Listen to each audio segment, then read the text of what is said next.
Okay, so let's try this again.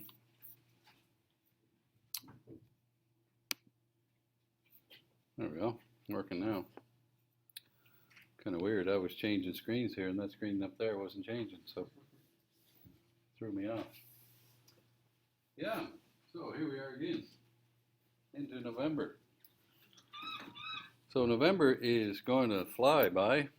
It's going to include a couple of days off next week. As we look at next week, the university is closed on, well, classes are off anyway on November 10th and 11th. So it'll make next week a short week. We only have one chapter to cover next week, and Project 5 is due at the end of next week. We'll go over that a bit today. And then as we head into the latter parts of November, we're covering some stuff there in the week of the 16th to the 22nd. We have a quiz at the end of that week, case study due, and then we finish off with our last week, the 23rd to the 29th. So that kind of eases us into the end of the semester. So yeah, it's surprising how fast it does go by.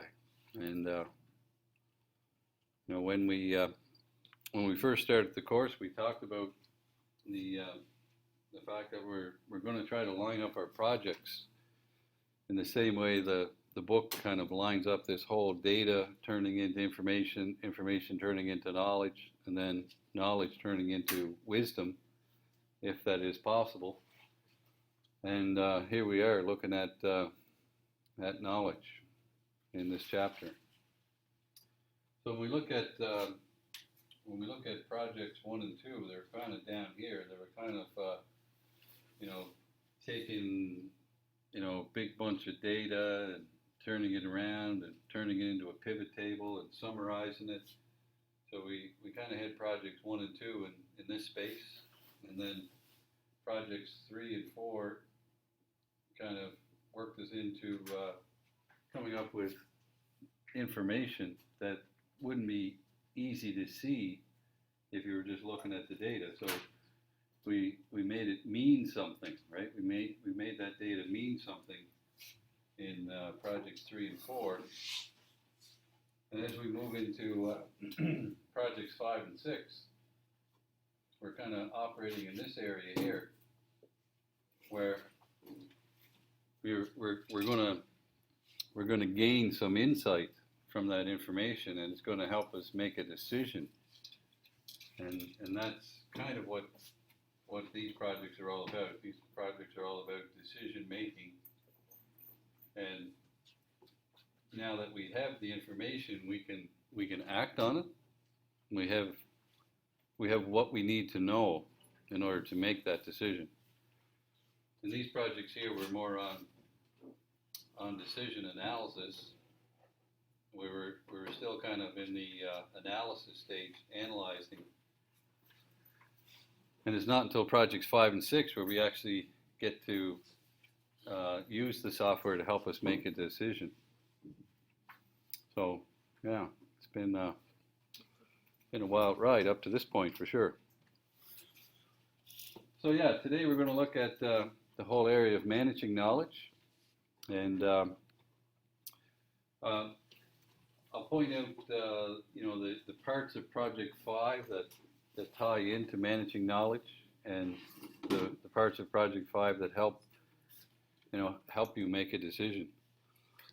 And so the software is working fairly hard in this section, and you see that that this is Project 5 here, and what we're doing is we're breaking the marks down 50-50.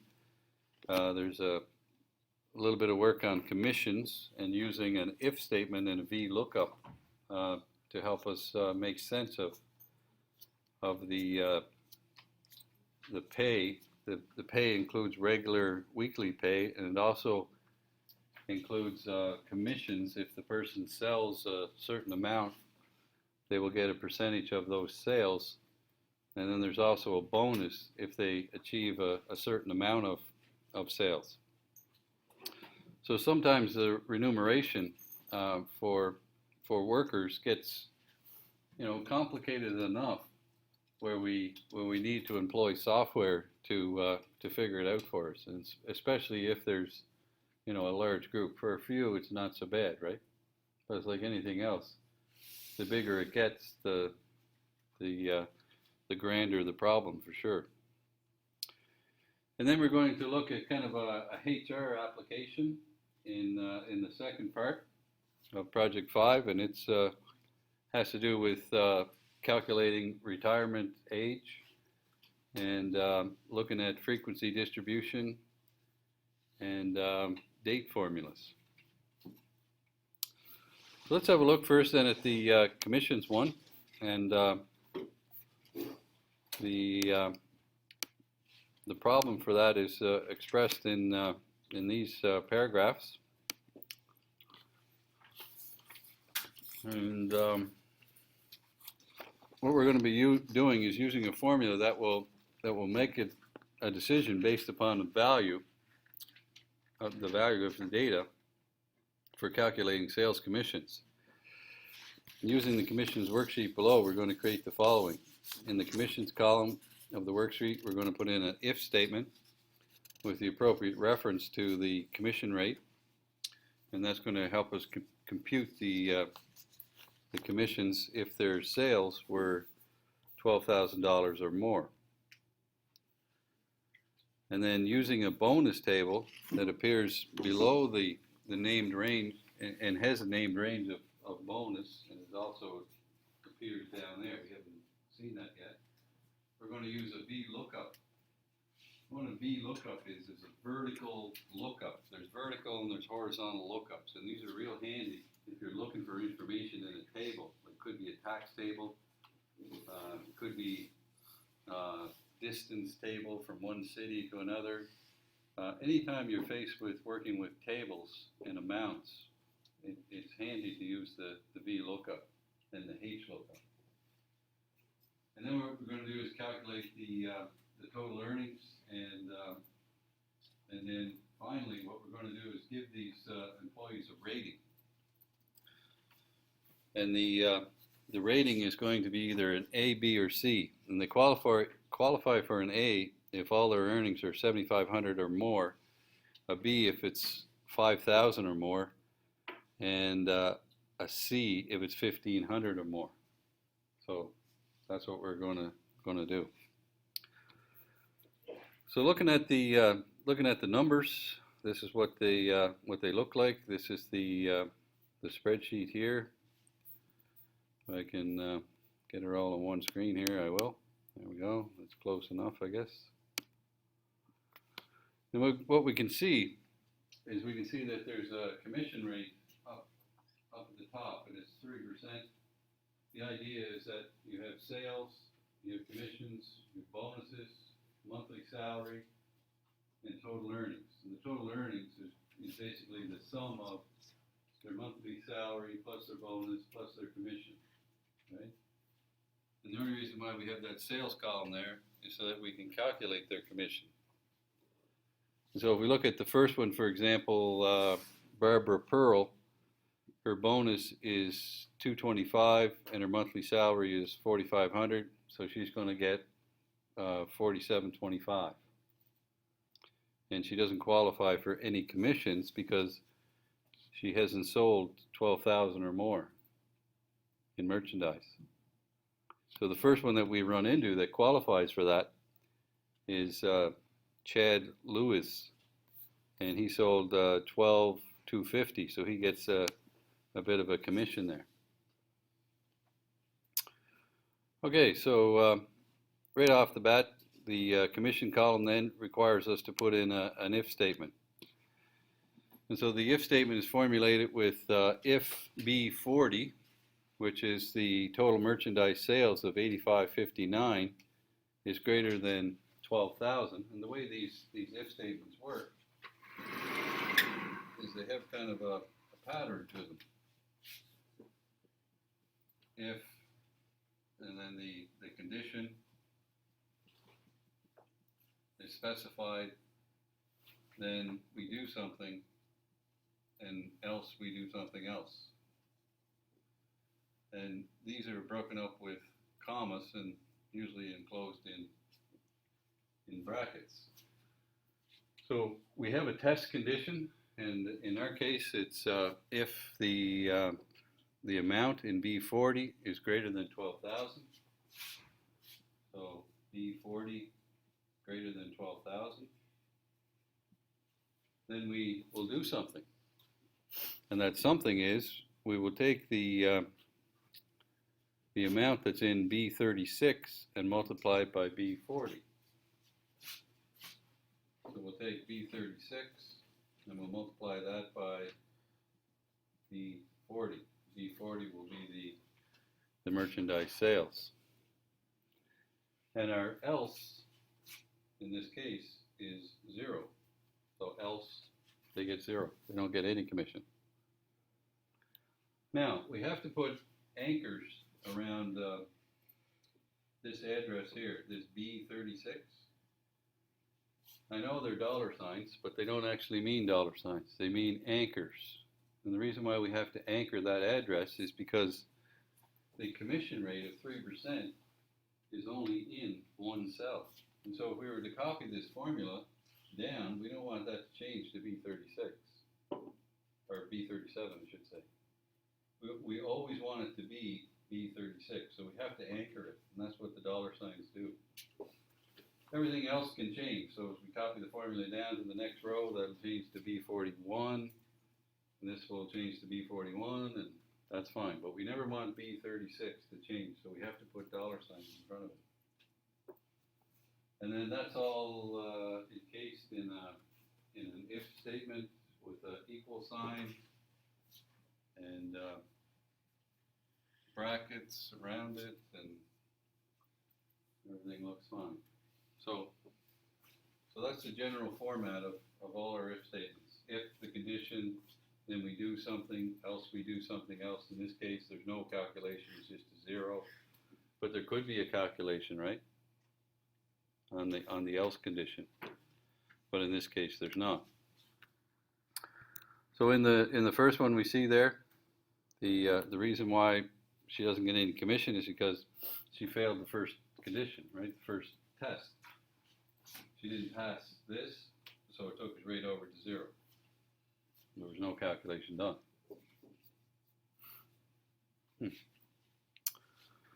Okay, so let's look at the bonus.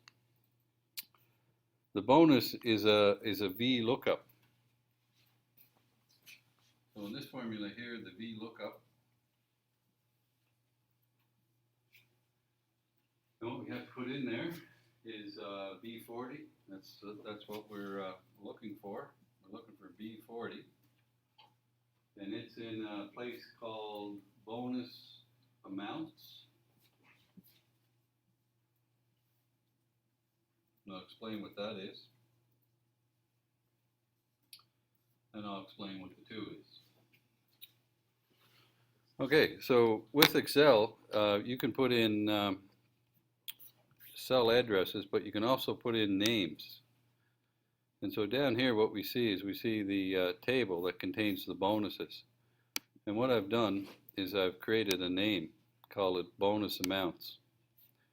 And bonus amounts is this whole table, as you see here. The whole thing is highlighted, except for the headings.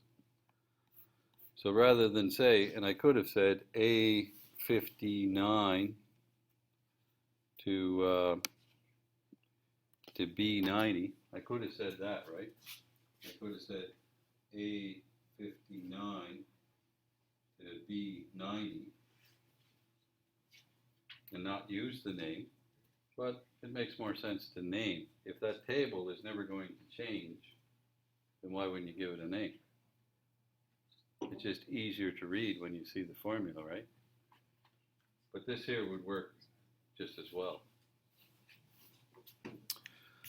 So if we see what Excel is doing, it's going over to B40. It's picking up 8559, and it's going down into the table, and it's saying, where's 8559? And so it starts reading right at the beginning, and it says, are you 8559? No, I'm 0. Are you 8559? No, I'm 5,000. And it keeps going down till it hits 8,000 and says, are you 8559? No, I'm 8,000. 8559? No. And then hits 9,000 and it says, are you 8559? No, I'm greater than that. So as soon as it finds an amount greater than 8559, that's what's in B40, right? It's going to say, okay, I reached the end, I reached the upper bound. So what I have to do, because I've gone past 8559, I've reached 9,000, I'm going to have to go back to the next number. Now I know it's not 8559, but there's nothing equal, so it takes the less value. It doesn't go to the next highest, it goes to the previous one that was less than what it's looking for. And then the comma 2 means you're in column 1, go over to column 2 and get the number. So that's what the 2 here means. It means go to that column in the table and get the number from the second column. And then bring that number back and we'll do something with it. So it's going to bring back, in this case, 225.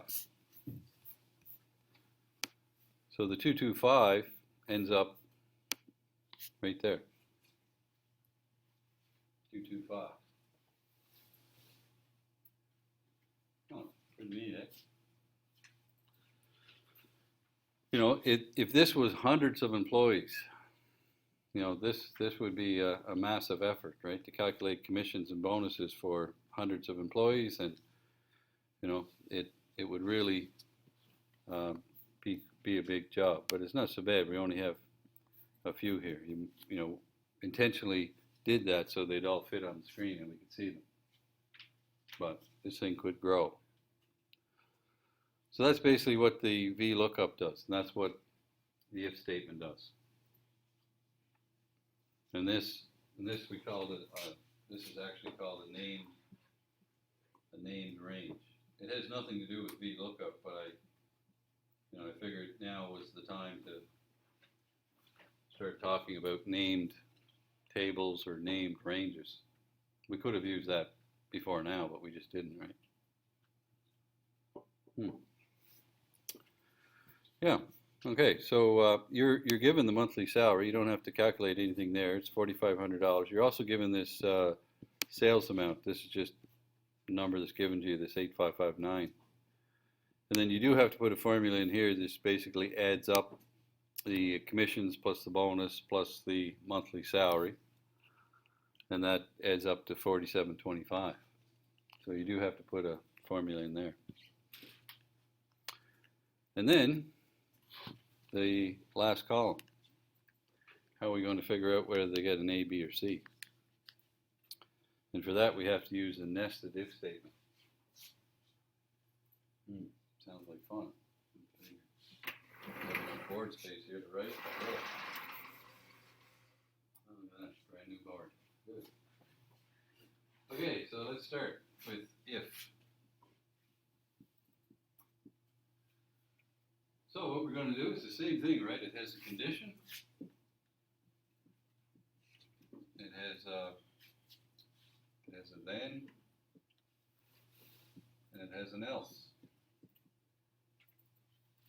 So the condition is if F40 is greater than or equal to 7,500.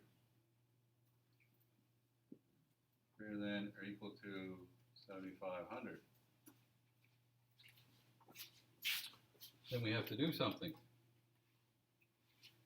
And that something is, you have to give it an A.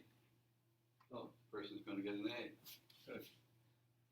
So we enclose the A in quotation marks because if we don't, it'll confuse Excel, and Excel will think we're trying to enter a formula or something like that. So we have to put the A in double quotes to make sure that the A actually gets in there. And then what do we do if it's not, right? What do we do in all other cases? Well, in all other cases, we have to ask another question. Well, if you're not greater than 7,500, what are you? So we have to say, if the F40 is greater than or equal to 5,000, then we're going to give you a B.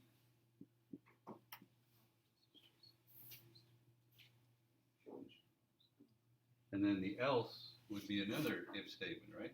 So another if statement down here. If, and then at 40 is greater than or equal to 1,500, then you're going to get a C. And if it's not, then the else is just double quotes with nothing in between them. And then we do have to make sure that we close all our brackets, because we open 3. We open 3, we got to close 3, right?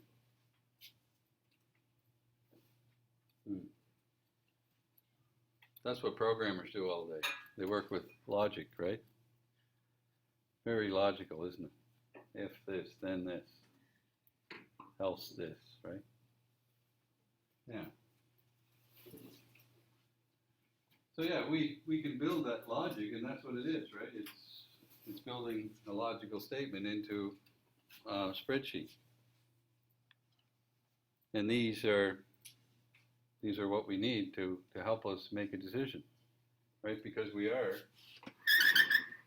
up here, right? We're in the decision-making phase.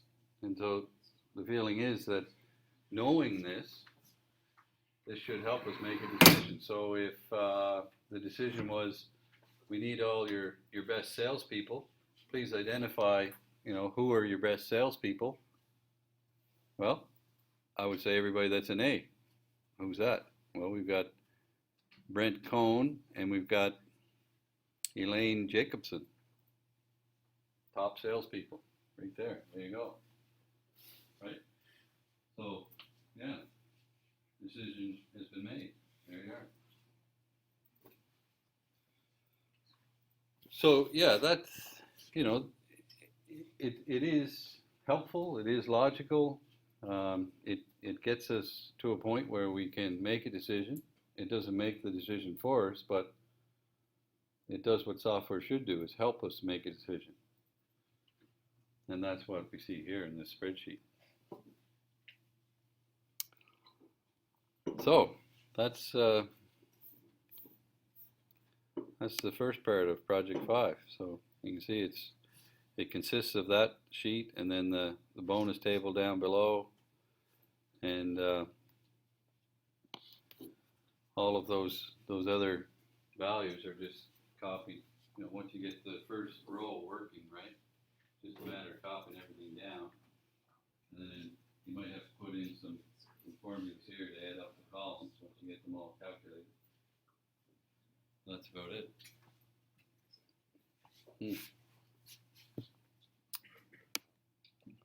Yeah, you got a little picture of a lobster there. You like that, eh? You can actually draw, right? This is drawn with symbols out of the symbol library. This little lobster that you see there. I didn't draw it, by the way. I'm not that crafty. I actually borrowed this this little worksheet from a Skills Canada competition that was hosted here in Charlottetown a few years back.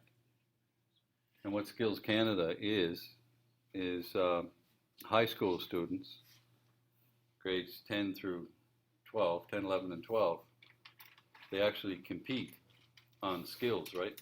So some of them are carpenters, some of them are plumbers, some of them are web designers, and some of them are Microsoft Office experts.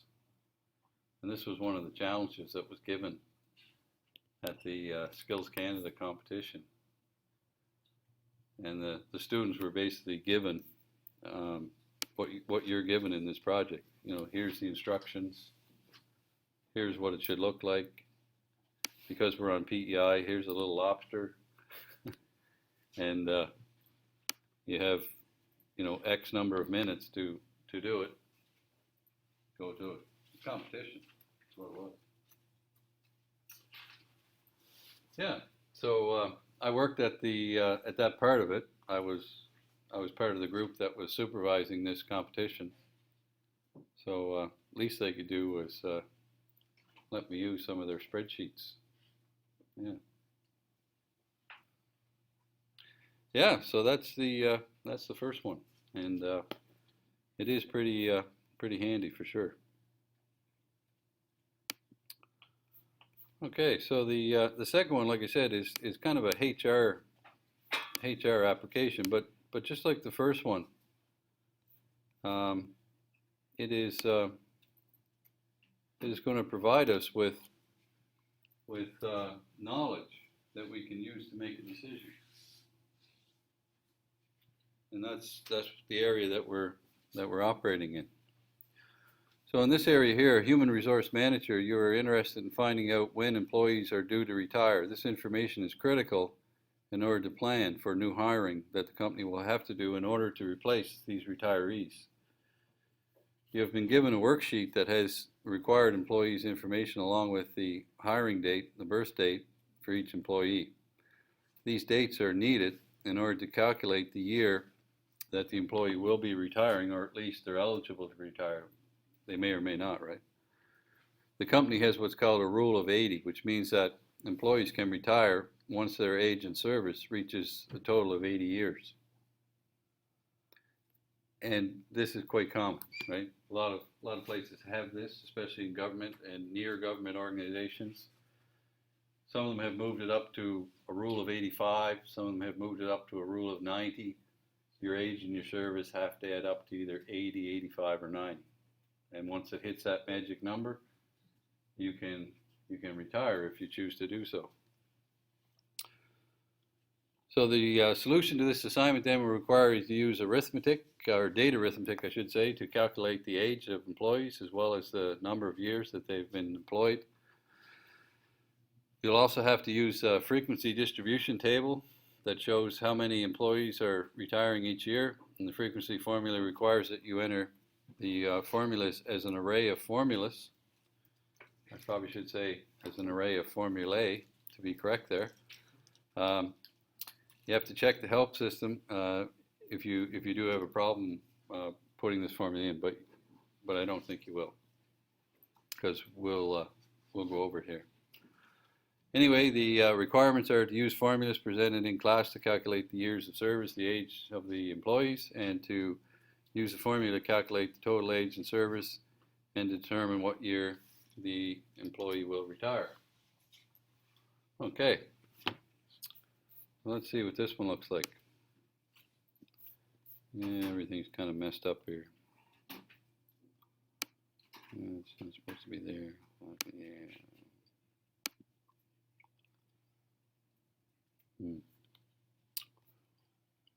And put these little arrows in to help, and now the fonts have all shifted on me. Let's see if I can, there we go, make that a little bit smaller.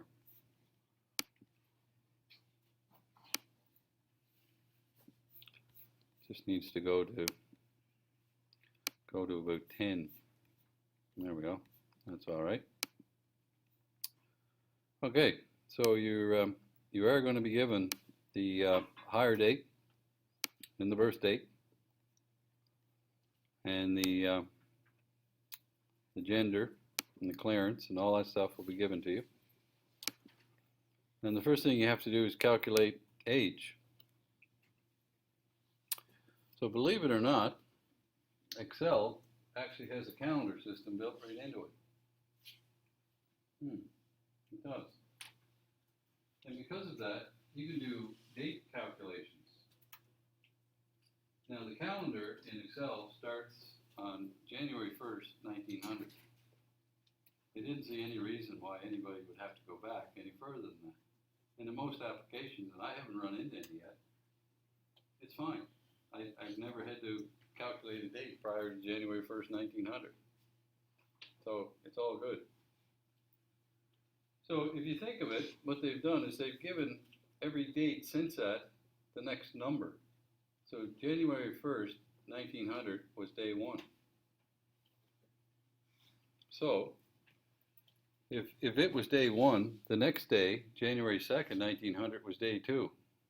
So the difference between them would be 2 minus 1.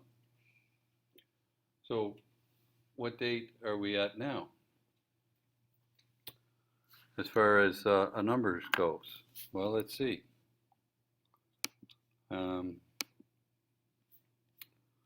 We could go today, or there is a there is a formula now. If I can type it in right.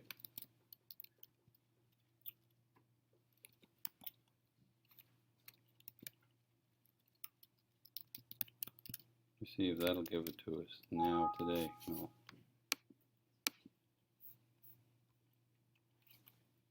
I think I just have to put in equals today. Well,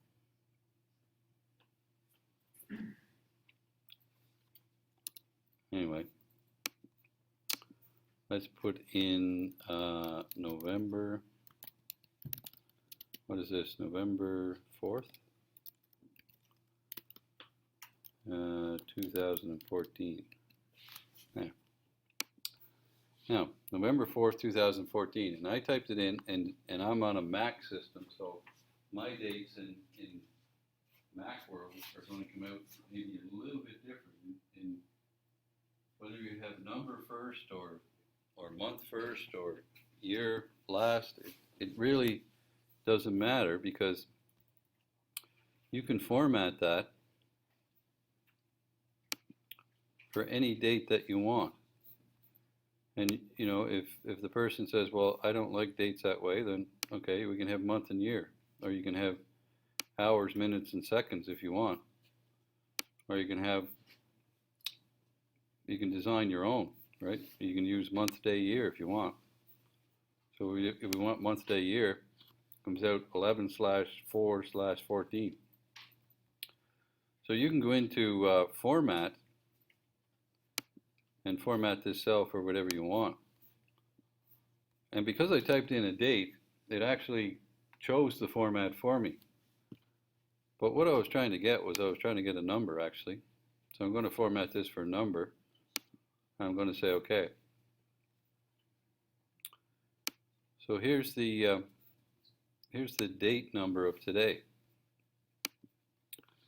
So November 4th, 2014 is 41,947 days. 947 days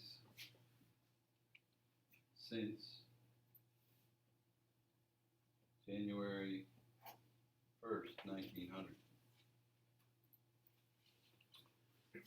So that's what we're up to, 41,947. So if I put that in, right, today's date, what Excel sees is 41,947. And if I put in the date the person was born, which is probably less than that, right, it's going to do the calculation and find the difference between the two dates. So that's what's going on in this one. This one is taking the year at today. That's what's going on in this formula. It's taking the year of today, and it's not specifying anything inside the brackets, so there's no argument inside the brackets, and it's subtracting the year at D3. So the year at D3 is 60, and the year today is 2014. So it knows enough to put in the 1960 and the 214, right? So that's what it's calculating on. It's taking 2014 and 1960 and is finding the difference, right? And it's just interested in years. Like, we could have narrowed this down to months and days and hours and minutes and seconds. We don't need to get that exact. We just need to calculate the years. So sometime this year in 2014, that person is eligible to retire. And all we have to do is look at their hire date and their birth date to figure out when that is. But knowing their age gives us 54. Now, if we move on to their service is pretty well the same calculation. It's the year of today, which is 2014, minus the year at C3. And the year at C3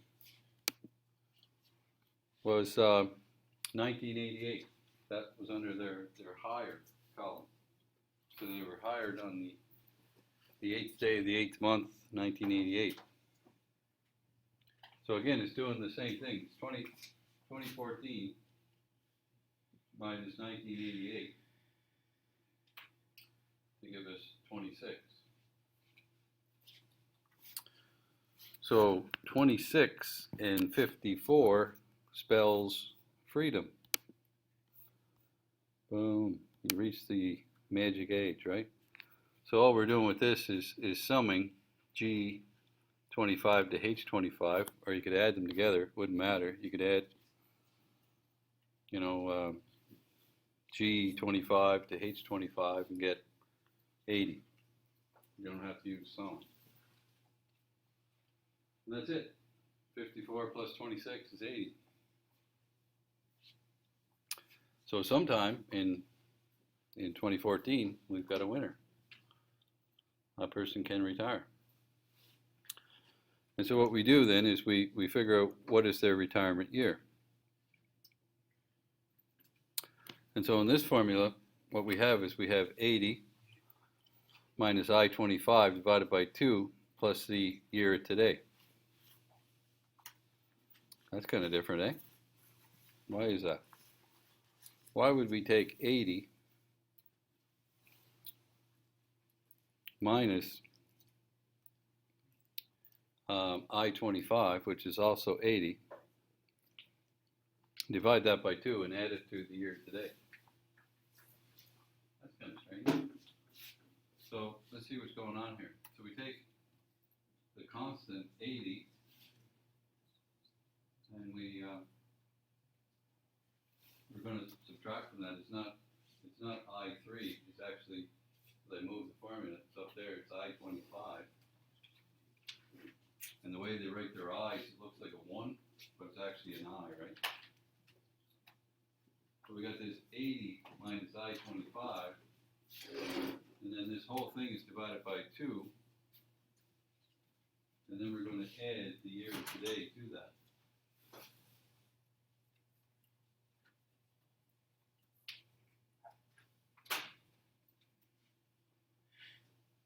And we have to put in a set of brackets for today because it is a function that usually receives an argument, but in this case we're not going to give it, we couldn't give it a date, but we're not going to, just today. So what's going on with this first part? This is the most confusing part here. So in our case, this one works out to 80 minus 80, which is nothing, and it's going to be divided by 2, which still gives us nothing. And nothing added to the year today, 2014, gives us 2014. But what if it wasn't, right? What if it was the next one, where it's 71? Let's try that one. See what we get. So 80 minus 71 would give us 9, and 9 divided by 2 would give us 4.5. 4.5 plus 2014 should give us, and they round up to 2019. Now the reason why it's rounded up is because And if yours doesn't round up, you might have to format this to show no decimal places. Yeah. But if I had it showed one decimal place, you can see that it would have been 2018.5, right? That's the right answer. But because I have no decimal places, it rounds up to the next year. So 2019. Now, getting back to the reason why we divide by 2. The reason why we divide by 2 is because for every year that you work, you're also getting 1 year older. So if we didn't divide by 2, you'd be double counting, right? Because you'd be getting older, you'd be working. Getting older, working. So both sides are going up by 1, so we have to divide by 2 to get, you know, a consistent year. So you wouldn't actually have to work another 9 years, right? This is what this is saying. The difference between 80 and 71 is 9. But you don't actually have to work another 9 years to get that row of 8. You have to work another 4.5, right? Because every year you work, you're getting 1 year older. We're adding 1 to both sides. Yeah, that's why it's divided by 2. Yeah, so this person here is going to work another 5 years before they retire. So this person can retire this year, 2020, 2015. There's a bunch of different ones down. So, you know, the good thing to know is that Excel can do date arithmetic. And in fact, when you type in a date, you know, we can go anywhere in this spreadsheet and type in a date, you know, December 25th, 2014. As long as you type it in, you know, relatively close to a date, it'll say, oh, you typed in December 25th, 2014. I know what that is. That's a date, and here it is, right? And you may or may not like that way it displays, but if you don't like it, you can change it to whatever you want.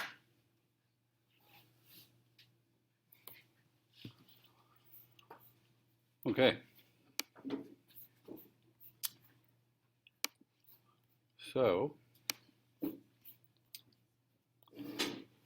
that is how that works.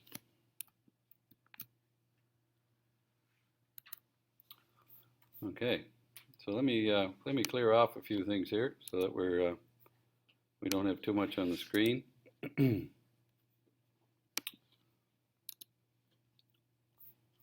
me move the screen up some.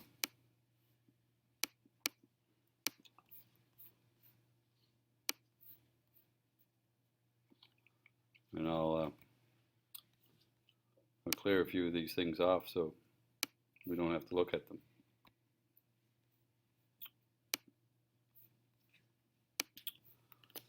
Okay, so what we're doing here is we're getting ready to figure out our frequency.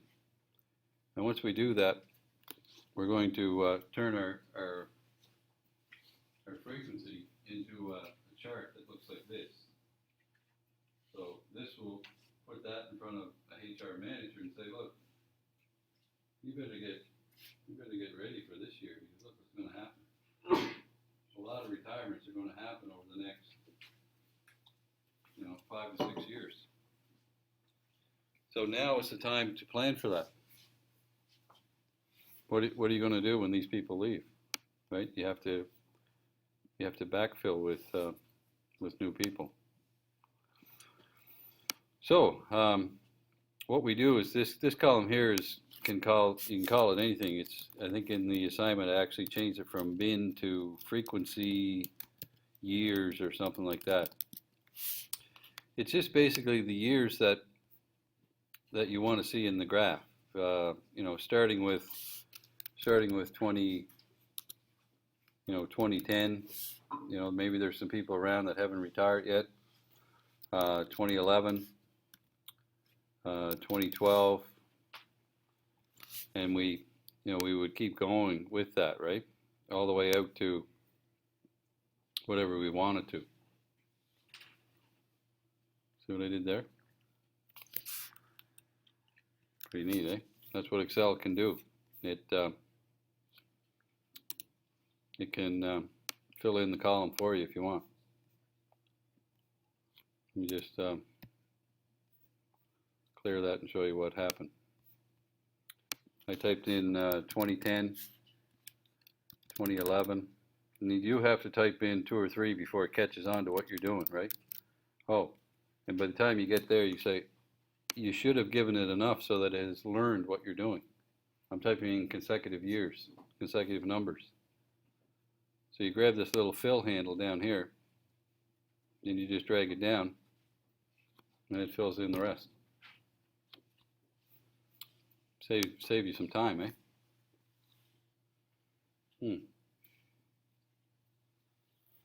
Okay, so now what we want is we want to know the frequency of when these people are going to retire.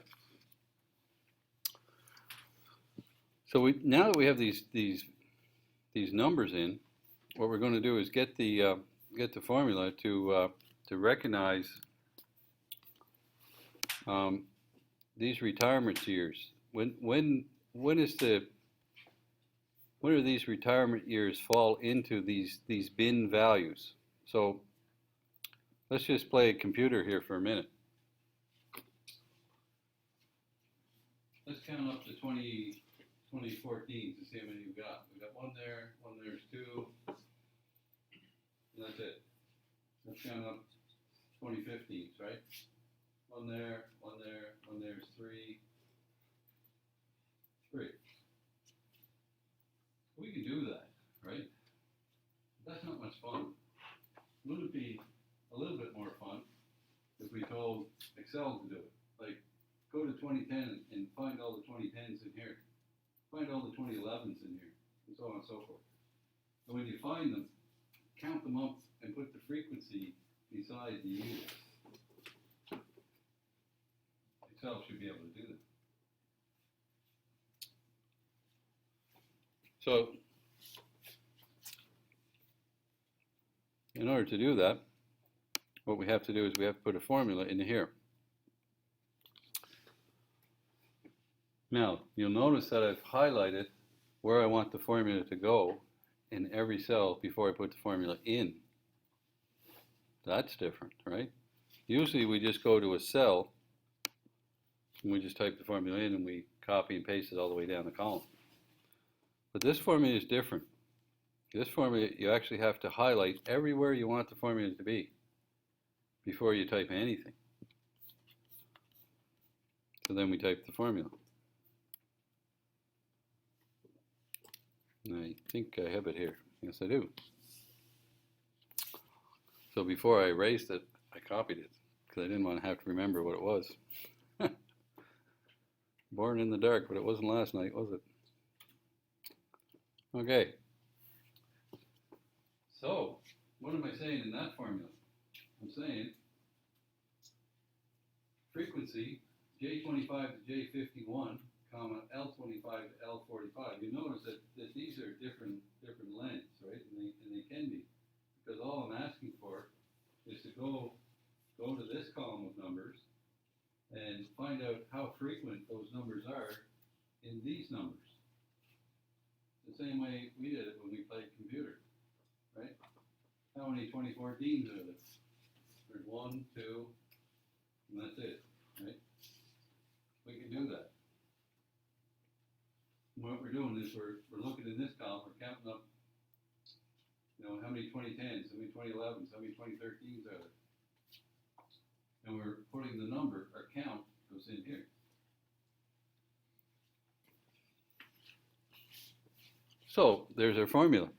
A frequency J25 to J51 in L25, L45. And it should do the count and put the count in column F. Now, there's one special thing that we have to do. We can't press enter, because if you press enter, it's not going to work. We are putting in an array of formula.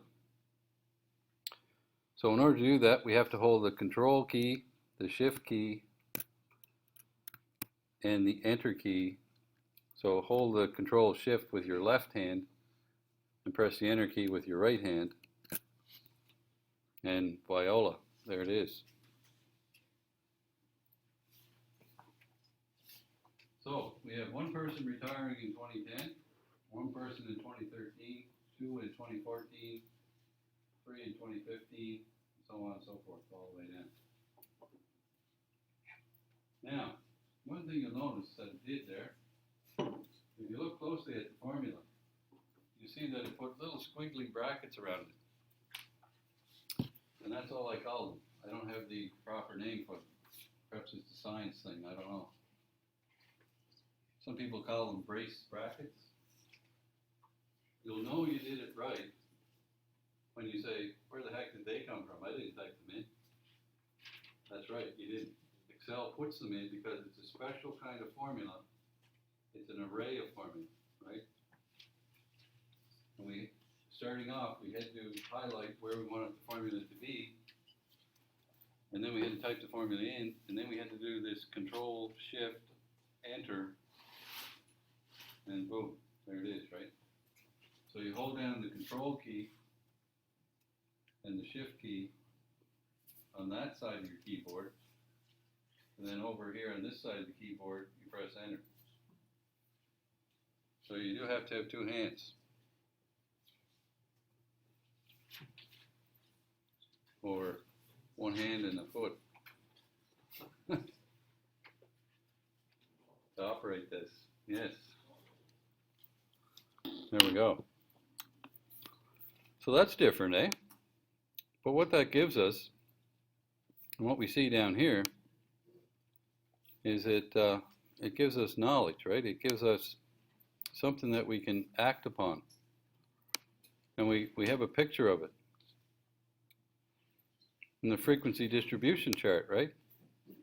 And if you're into math and stats and normal curves and things like that, you can almost see normal distribution happening there, right? Except for a little bit of skewness going on. We probably have a couple of normal distributions all lumped into one there. But yeah, it's a distribution of retirement years over 20-year period from 2010 to 2030.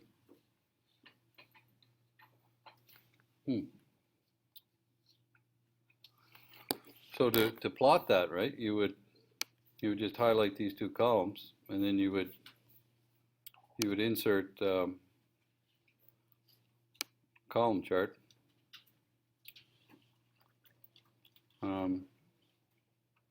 Yeah, this one here should be fine. No. Nope. And back out of that.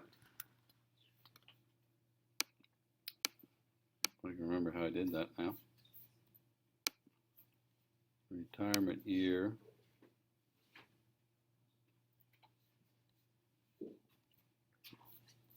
I'm going to click on the chart and see what I did.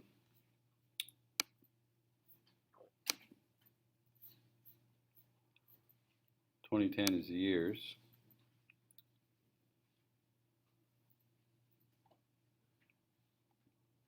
And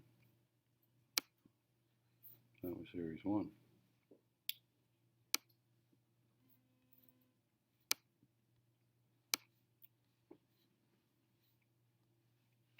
Yeah, I'm pretty sure I did that right. Let's just try it again. Must have picked the wrong type of chart. What kind of chart is that?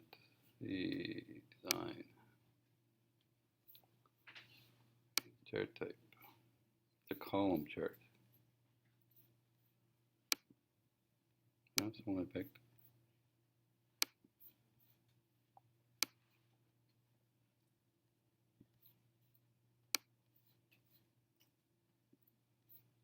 Oh, I think this is what I did.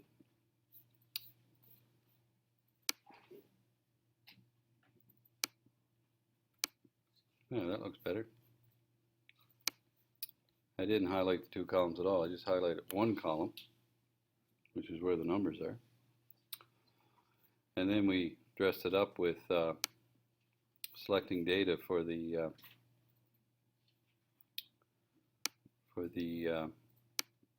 X. Yeah. So what we did was down here on the X-axis labels. That's all they are labels. So we can select the X-axis labels, format axes, somewhere in there.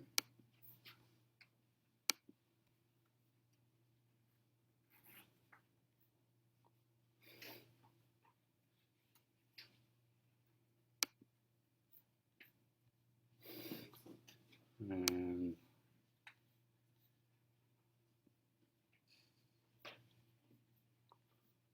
wow, I'll have to figure out what I did there. But for now, all you have to do is select the column and do an insert column, this one, and it'll give you that every time. Now this one is to get the years down there. It's just a matter, and I can't find it right now. I don't not double click, but all these are, or all the years are X-axis labels. They're not actually data to be graphed. These here years that you see going up here are just years that you want to appear as labels. You just have to find the place where I put in the X-axis labels. Other thing that's very helpful is if you land on these bars and just click once and then right click, you can add the data labels,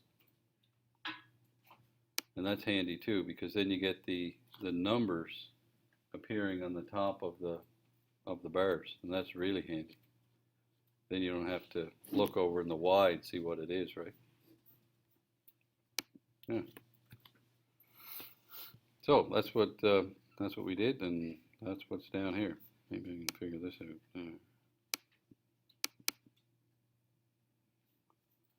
Yeah.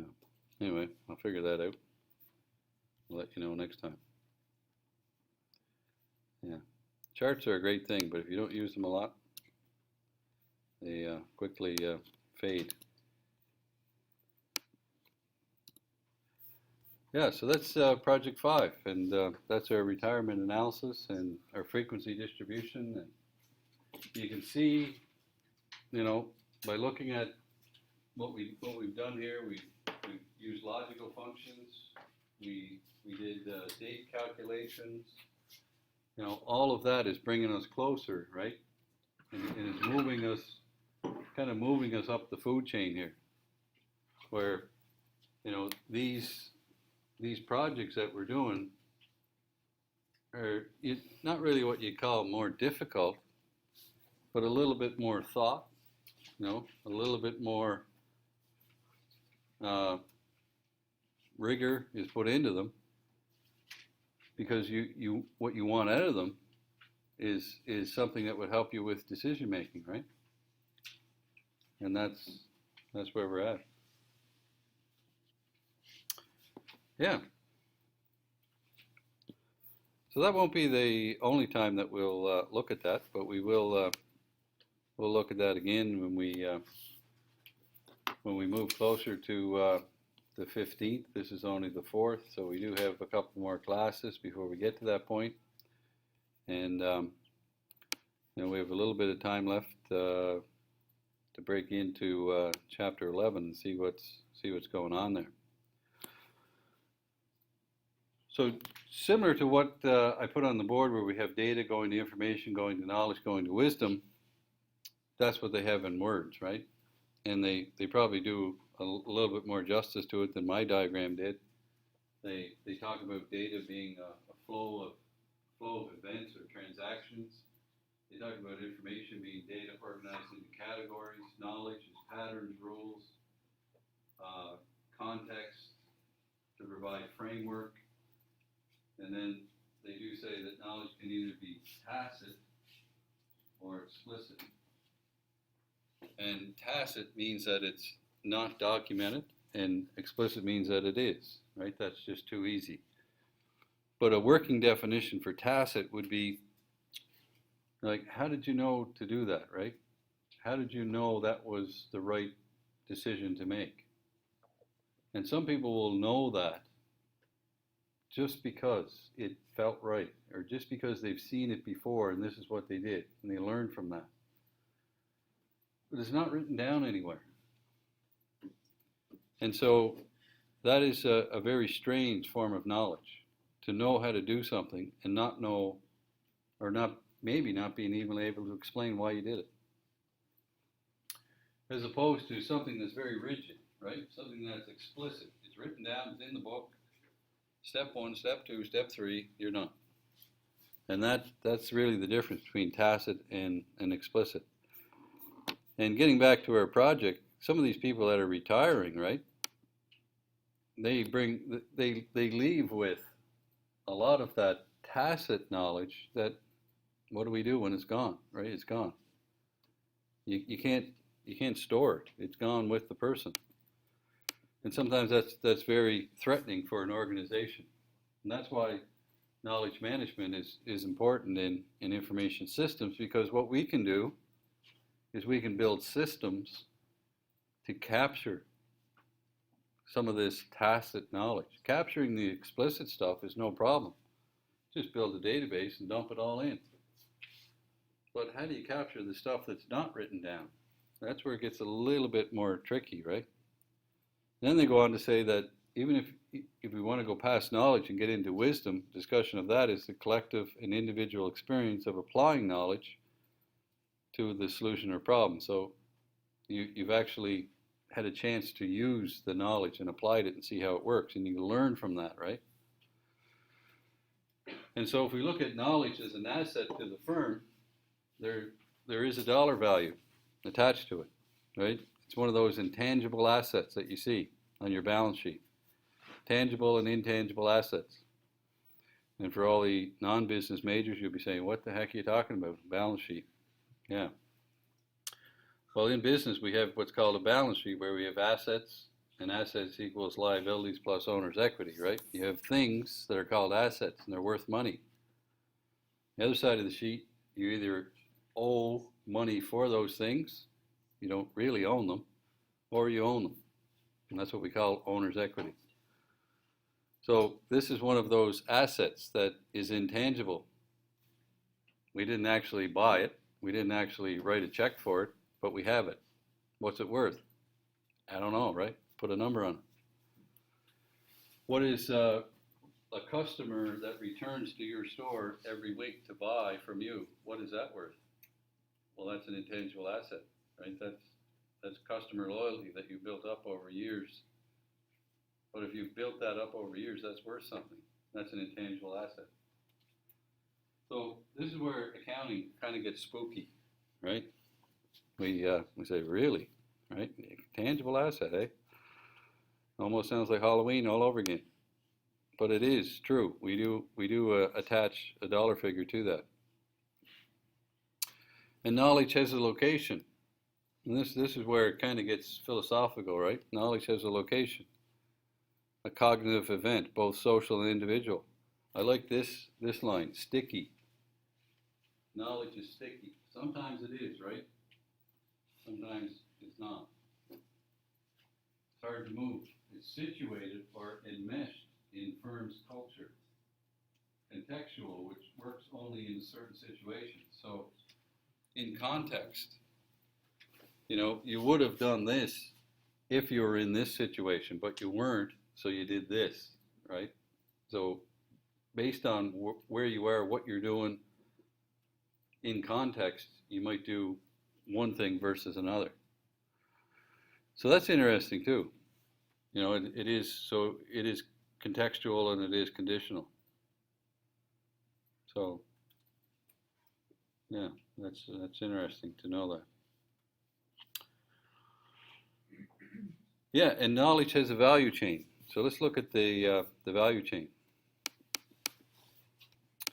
And the value chain is made up of, first you have to acquire it, then you have to store it, then you have to disseminate it, and then you have to apply it. So first of all, you have to get it, put it somewhere, perhaps in a database or a knowledge management system of some kind. Then you have to tell people, oh, by the way, if you want to find out how to do that, go here and type in this, and you will get your answer. And then, once you have that knowledge, you have to apply it to something, right? You have to apply it to a problem situation that's in front of you. So that's different, right? And when we think of this as humans, it's almost second nature. But when we see it happening inside a machine, it really is something to see. IBM has created a computer system. Ferrucci, I'm the principal investigator for the Deep QA project, the project dedicated to Bill Watson. What they've created the computer that's going to play against nothing grand short champions of at the game genius. of Jeopardy.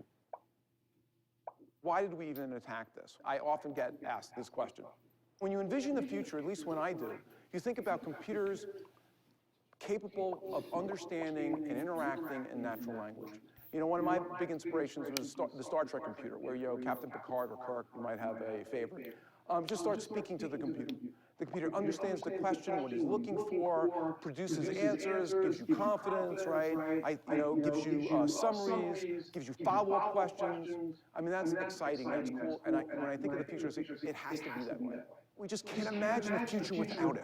And we think that when we look at the Jeopardy problem, that will reach out to a broad audience to help us appreciate what technology can do and how. So what he means by the Jeopardy problem is they actually built a computer that would play Jeopardy, the game Jeopardy, where they ask questions to contestants, and some of those questions can be history, geography, current events, science, math, physics, boom, you name it, it's all there, right? Can ultimately help us. Let's take a look at our single Jeopardy categories. Patricia, where do we start? Famous Americans 200. This New Yorker who fought at the Battle of Gettysburg was once considered the inventor of baseball. Watson. Who is Abner Doubleday? Good for 200. Choose again, Watson. So the Jeopardy challenge. Yeah, so you're thinking, okay, that's not fair, right? Because this computer is connected to Google. It's not. That's the scary thing about it. It's not connected to the internet. Everything this computer knows, it knows because it was fed knowledge. And they have scanners that actually flip pages of books, and it flips a page, and the computer takes a picture of the page, flips the next page, picture, next page, picture. This thing ate books for about 6 months, did nothing but read books. And it is using that knowledge to beat these two people in this game.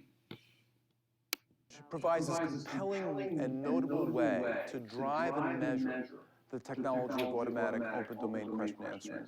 And it does that along 5 key dimensions. First, the broad and open domain. Jeopardy asks about all kinds of things. It's really remarkable, the breadth that the questions cover. But what about the language itself, right? These questions are richly formulated questions, a wide variety of grammatical structures, interesting expressions used to refer to a huge variety of things and properties of various kinds of things. BID means you take an RX this many times a day. So broad open domain, complex language.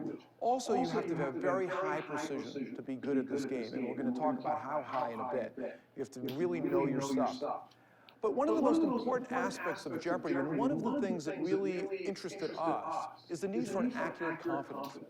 Because what happens in Jeopardy is if you get one of these questions wrong, if you buzz in and you think you know it, and you actually get that question wrong, you lose the dollar value associated with that question. 100 R's. Mandy. What is an acre? No. So what you have to do as a player, and what Watson has to do as a computer, is calculate a confidence. 70% sure, 50% sure I'm right. And then manage that risk and make a decision of whether or not to buzz in. And finally, you have to do this quickly. To compete at Jeopardy, you have to have high speed. When Watson plays Jeopardy, it's entirely self-contained.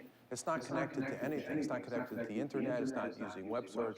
All its algorithms and all its data are inside what looks like the equivalent of about 8 refrigerators. So there are actually 3,000 cores running simultaneously. There are terabytes and terabytes of memory. But ultimately, what you see is what you get. And this was important when you think about challenging humans at this task, because what we want to do to engage the broader audience is for them to kind of start thinking about, gee, what can computers do? And what are their strengths and what are their weaknesses? And how does that compare to what humans could do at any given task? We can start looking at, well, here's the human, takes up this much space, it's got a brain that fits in a shoebox, right, powered by a tuna fish sandwich and a glass of water. But when we look at Watson, we say, wow, 8 refrigerators, tons of air conditioning, megawatts of electricity. Right, so what does it really take for a computer to start to even scratch the surface in dealing with this kind of natural language processing, question answering tasks? So on that note, let's talk a little bit about what computers find easy and what computers find hard. How about this question? The natural log of 12,546,798 times pi squared divided by 34,567.46. Anybody? Anybody? 19, maybe? Greater than or less than 1? You got a 50-50 shot. Greater than 1. Well, it turns out the answer is 0.00885, less than 1, and a computer does this very, very rapidly, really instantly. So computers are really good at doing math, doing arithmetic, processing large equations and formulas, doing scientific computation. Remarkably good at that. IBM has created very powerful computers to help in this domain. So what kinds of things do computers find hard? Well, natural language in particular, right? Because it's implicit, it's highly contextual, it's ambiguous, and it's often imprecise. So let's think for a moment about a question. Where was X born? You could fill X in with whatever you like, some person's name. So let's say it's Albert Einstein. And let's also assume that you program the computer to know that when you ask that kind of question, you associate it with a table or a database. And you put the name into the person column, and you went over to the birthplace column, and you pulled out the answer. Well, that would be very simple, right? I have all the information I need. We call this kind of information structure. But imagine I had what we call unstructured information, where the meaning is not explicitly defined for the computer. So imagine it just had to read a bunch of stuff, and it came across this sentence. One day, from among his city views of Ulm, Otto chose a watercolor to send to Albert Einstein as a remembrance of Einstein's birthplace.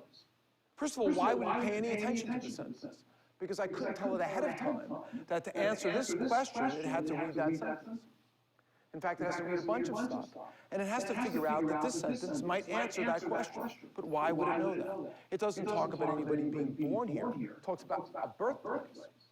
But what does a birthplace have to do with being born? The computer would have to know that. Why would it know that? Again, if it couldn't anticipate all the different kinds of things you might ask it.